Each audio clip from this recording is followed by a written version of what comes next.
السلام علیکم۔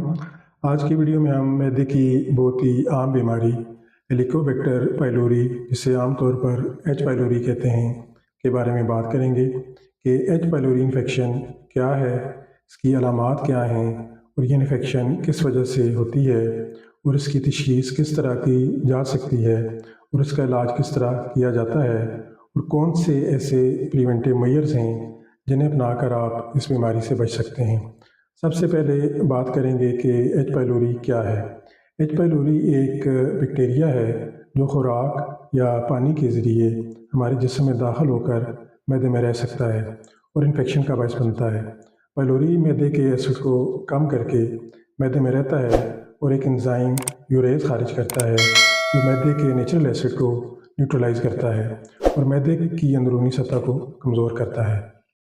یہ بیکٹیریا اپنی اسپائرل شیپ کی وجہ سے سٹمک وال میں آسانی سے پینیٹریٹ کر سکتا ہے اور معدے کے ٹیشوز کو ڈیمیج کرنے لگتا ہے اور آپ کے ڈائجسٹو ٹریک میں سوزش اور سویلنگ کا سبب بنتا ہے، جس سے پیپٹک السر ہو سکتا ہے۔ ایچ پائلوری معدے میں معمول سے زیادہ ایسڈ پیدا کرنے کا سبب بنتا ہے اور اس اضافی ایسڈ کی پیداوار سٹمک میں زخموں کا باعث بنتی ہے، جو کافی تکلیف دہ ہوتی ہے۔ پائلوری ہر عمر کے لوگوں میں عام ہے، لیکن سبھی میں علامات ظاہر نہیں کرتا، لیکن یہ پیٹ کے السر اور گیسٹرائٹس کی سب سے بڑی وجہ ہے۔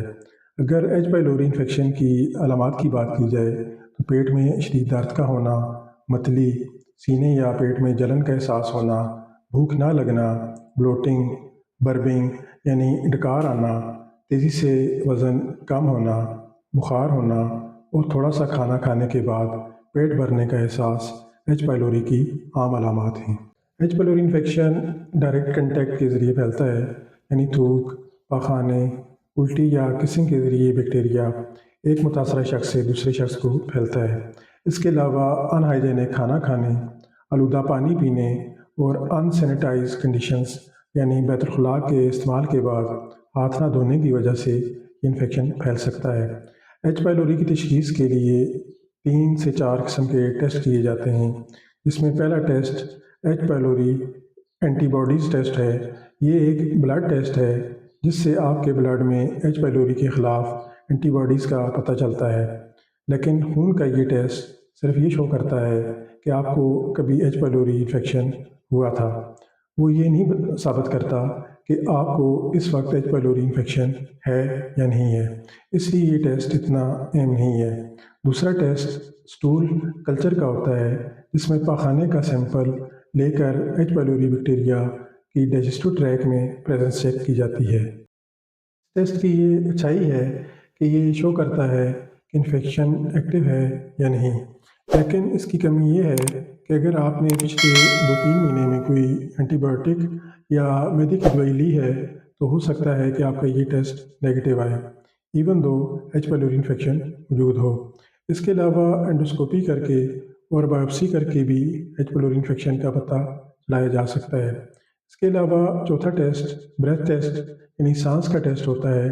اس میں آپ کی سانس میں کاربن مالیکولز کی موجودگی کو جانچنے کے لیے یوریا کی گولی دی جاتی ہے۔ جیسا کہ ایچ پائلوری یوریز انزائم تیار کرتا ہے، اور جب یوریا کی گولی دی جاتی ہے تو یوریز انزائم یوریا کو کاربن ڈائی آکسائڈ میں تبدیل کر دیتا ہے، اور سانس میں کاربن مالیکول سے پتہ چلتا ہے کہ انفیکشن ہوا ہے یا نہیں۔ ایچ پائلوری کی تشخیص کے لیے آپ کا ڈاکٹر 2 ہفتے کا اینٹی بایوٹک کا کورس تجویز کرتا ہے، جس میں مختلف اینٹی بایوٹکس دی جاتی ہیں اور ساتھ ساتھ 6 سے 8 ہفتوں کے لیے معدے کی دوائی دی جاتی ہے تاکہ معدے کی سوزش و تیزابیت کو قابو کیا جائے۔ اگر آپ ایچ پائلوری کی وجہ سے ہونے والے سٹمک السر کا علاج نہیں کروائیں گے تو کئی کمپلیکیشنز پیدا ہو سکتی ہیں، جیسا کہ معدے میں زخموں کی وجہ سے انفیکشن کا ہونا، خون کی قے، شارٹنیس آف بریتھ، چکر آنا اور تیز بخار کا ہونا۔ مرض زیادہ بڑھ کر سٹمک کینسر بھی ہو سکتا ہے۔ آخر میں سوال یہ بنتا ہے کہ ایچ پائلوری انفیکشن سے کیسے بچ سکتے ہیں؟ تو اس کے لیے آپ نے اچھی ہائیجینک ہیلتھ کنڈیشن ڈیولپ کرنی ہے، اور ٹوائلٹ کے استعمال کے بعد اور کھانا کھانے سے پہلے لازمی ہاتھوں کا دھونا، صاف ستھرا کھانا، صاف پانی کا استعمال اور الکوہل کو ایوائڈ کر کے اور اینٹی انفلیمیٹری ڈرگز کم سے کم استعمال کرنے سے آپ ایچ پائلوری سے بچ سکتے ہیں۔ مجھے امید ہے کہ یہ ویڈیو آپ کے لیے انفارمیشن کا باعث ہوگی۔ Kindly like and share this video. Thank you.